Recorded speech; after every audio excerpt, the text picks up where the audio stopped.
को प्रत्येक युग में आते हैं, परंतु यह जो युग है, यह जो काल का युग है, इस काल के युग से, इस काल से निवृत्ति दिलाने के लिए हमें आपको सद्गुरु मिल गए। अब हम सबों को अपनी अंतरात्मा से उस महाप्रभु का सुमिरन करना है, उस महाप्रभु का भजन करना है, क्योंकि समय बड़ा अल्प है, तैयारी बहुत दूर तक की करनी है। क्योंकि यह जो अध्यात्म है, यह जो ब्रह्म विद्या विहंगम योग का जो ज्ञान है, यह वाचक ज्ञान नहीं है। अध्यात्म जो है वह कोरा विदंडावाद का ज्ञान नहीं है। अध्यात्म जो है वाचक ज्ञान की वृद्धि से हम सबों को प्राप्त होने वाली नहीं है। यह कोई मान बड़ाई का विषय नहीं है। अरे अध्यात्म तो है, यह अनुभव का विषय है, आत्मा का विषय है, सूक्ष्म विषय अध्यात्म है। बूझत बूझत बूझ साहेब अनुभव गम्य है, सूझत सूझत सूझ। 12 वर्ष रहे संत की टोली, तब समझे संत की एक बोली।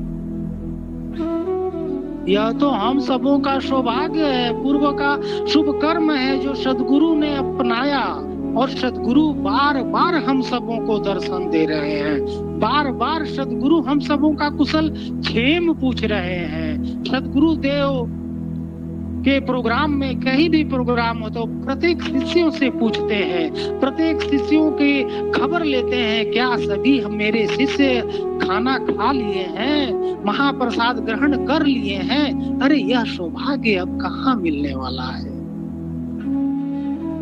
इस सत्य की घड़ी में हम सभी यदि सद्गुरु के ज्ञान से विमुख हो गए, यह संसार के ज्ञान में हम सभी अपने आनंद को खोज लिए, तब हम सबों का तो पतन जो है यह निश्चित है। क्योंकि सद्गुरुदेव जी अपनी वाणी में कहे हैं, पकड़ी पकड़ी जगत को राष्ट्र परम गुरु आए, श्वेत ध्वजा अध्यात्म का भूमंडल फहराए। गुप्तवर अध्यात्म विद्या, गुप्तवर अध्यात्म विद्या, आत्म सब विज्ञान का अनाधिकार विश्व प्रचार का, जग को मिला सम्मान का, जग को मिला सम्मान का। हमारी आपकी आस्था, हमारा आपका प्रेम यदि जल मिनिमत गुरु के चरणों में लग जाती है, हमारी आपकी साधना में यदि अनुभव होने लगता है, तब वही शिष्य, वही साधक अध्यात्म क्षेत्र की ओर बढ़ने लगता है। सद्गुरु की जो कृपा है वह हमारे आपके ऊपर वह बरसने लगती है। उत्कट श्रद्धा गुरु चरण, खुले सुषमना द्वार, यह प्रत्यक्ष परमाण है, जग भेदी जग पार। हम सभी साधना वंदना आरती शांति पाठ सभी हमारी आपकी चल रही है, परंतु क्या वह साधना वह वंदना में हमारी श्रद्धा जो है, हमारी आपकी श्रद्धा जो है, वह जो निश्चल जो प्रेम का भाव है, यदि गुरु के चरण में नहीं है, उस समय हमारी आपकी चेतना कहीं अलग है। उस समय हमारी आपकी चेतना में किसी स्वार्थ सिद्ध की योग्यता है, तब वही तो हमारी आपकी कमी है। क्योंकि हमारा आपका पूर्ण आस्तिक्य भाव का होना जरूरी है। क्योंकि जिसके हृदय में गुरु का वास नहीं है, जिसके हृदय में गुरु का दर्शन नहीं है, है, जिसके हृदय में वह गुरु जो है पल पल अपने अलग को लखाते नहीं है, पल पल वह दिशा निर्देश को देते नहीं है, पल पल वह दुख सुख की अनुभूति में अपनी छवि का दर्श नहीं दिखा देते हैं, तब तक हमारा आपका उद्धार नहीं हो सकता। चाहे हम सभी हिमालय पर्वत पर ही क्यों ना चल जाए, चाहे वन में ही में क्यों ना चल जाए, हमारा आपका उद्धार संभव नहीं है। हमारा आपका उद्धार, हमारा आपका जो कल्याण है वह तभी संभव है जब हम और आप गुरु के प्रति अपनी आस्था अटूट हो, हमारी आपकी श्रद्धा उत्कट प्रेम जो है वह अटूट हो, तभी हमारा आपका उद्धार होता है। सदगुरु तो दयालु होते ही हैं, सदगुरु ने बहुत बड़ी दया कर दी है, सदगुरु ने हम सबों के ऊपर इतनी बड़ी कृपा कर दी है कि हम सभी यदि अपने घर में बैठकर साधन अभ्यास को करें, इन सर्वेद की वाणियों को हम सभी अनुभूत करने का प्रयास करें, उनकी बताई हुई उपदिष्ट भूमि पर हम अपनी साधना को दृढ़ करें, तो हमारा आपका जो दुश्मन का प्रवाह है वह सद्गुरु की दया से हो जाता है। क्योंकि जिसका दुश्मन का प्रवाह हो गया, जिसकी ब्रह्म नाड़ी खुल गई, जिसकी चेतना अर्ध से ऊर्ध्व हो गई, वही तो सद्गुरु के दरबार के अधिकारी हो जाता है। पहुंचा गुरु के दरबार नहीं, उस जीवन में कुछ सार नहीं, जिस नभ में घर बार नहीं, उस जीवन में कुछ सार नहीं। अरे तन और कहीं मन और कहीं, आशा है गुरुदेव की नहीं, जिसका नभ में घर बार नहीं, उस जीवन में कुछ सार नहीं। जो पहुंचा गुरु के दरबार में,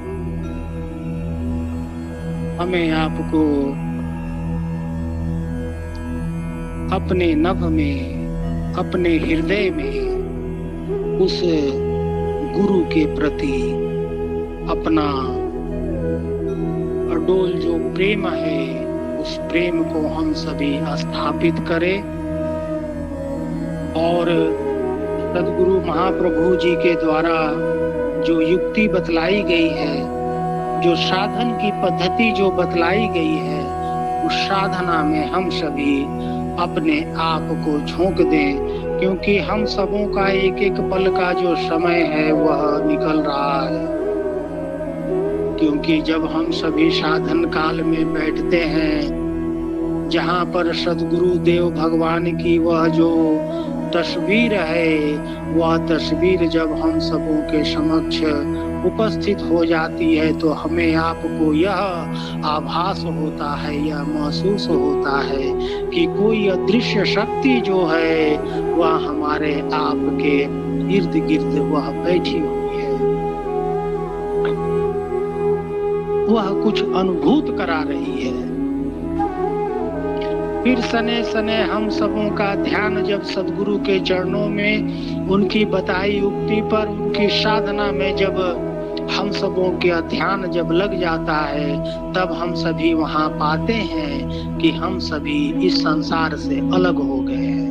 उस समय हमारे आपके अंदर किसी प्रकार का विचारों का द्वंद्व जो है नहीं उठता है, और वह सने सने उसी युक्ति के द्वारा हम सभी अपने आप को, अपने स्वरूप की पहचान कर लेते हैं। और जब अपनी स्वरूप की पहचान करते हैं, जब उस मकर हृदय स्थली में जब उस आत्मा को, उस दुखी जीवात्मा का जब दर्शन करते हैं, और यह जो मन है उस आत्मा के संग हो जाती है, और वह आत्मा के आज्ञा चक्र में वह जब अपने सद्गुरु के दरबार में, सद्गुरु के लोक में, सद्गुरु के आदेश से जब वह चल पड़ती है, तब उसका सुषमन का प्रवाह जो है वह होने लगता है, उसकी ब्रह्म नाड़ी खुल जाती है।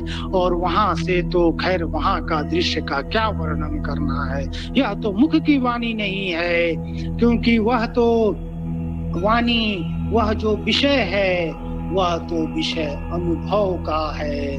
और यह सब हम सभी बड़ा ही सहज रूप में प्राप्त कर लेते। जब यह जीवात्मा जो है, यह जो आत्मा जो है, यह 101 नाड़ियों के बीच में जो बंद है, बंदी है, जकड़ी है, दुखी है, बार बार इसे अफसोस होता है कि क्यों मैं अपनी सारी शक्तियों का संचालन करता इस मन को मैं बना दिया हूँ। और यह जो मन है, यह मन इंद्रियों के साथ लग गया है और माया में उलझ गया है। और माया जो है वह काल का रूप है, और वह जो काल है